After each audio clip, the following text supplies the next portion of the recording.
hope that you've taken away some nuggets and some strategies that make you feel a little bit more comfortable about taking on this age group. Perhaps it's piqued your interest to coaching an age group that you've never thought.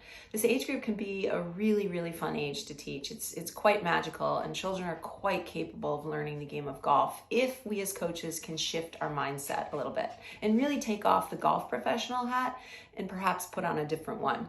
There's 4 key words I want you to think about, and if you can really put these in your heart when you're coaching this age group, I think it could really help. There's a tagline we use at Birdie Basics with these 4 words, and it is to create, connect, play, and empower. So let's break those down a little bit. We go in with the mindset that we're going to create something special with children. We're not going in to teach per se. We're going in to create an experience where we draw on their interests, right? We draw from them information, things that are going to create an environment that they want to come back to and that they can feel a part of.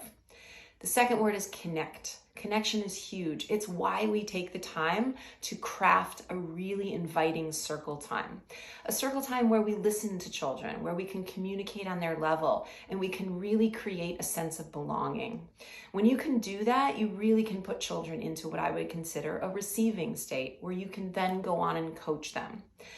Anything, in this case, golf. So we're going to create, we're going to connect, and then we're going to play. Children are in a natural state of play. It's a language that all children speak.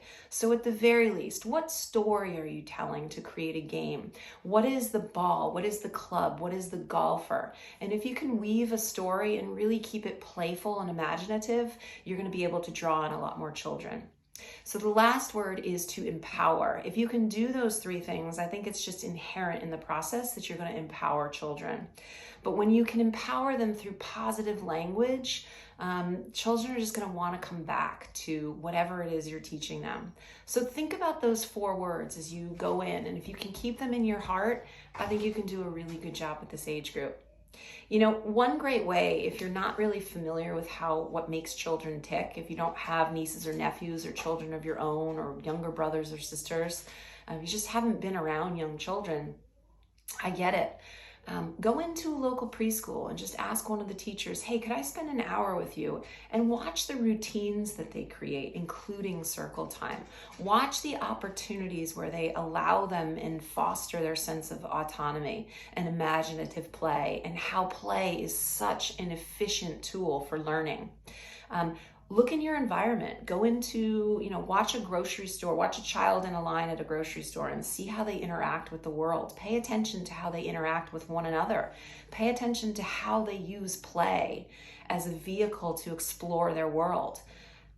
Go by a park and just watch children interacting. See how they pick up a stick and turn it into a sword and it turns into a million things.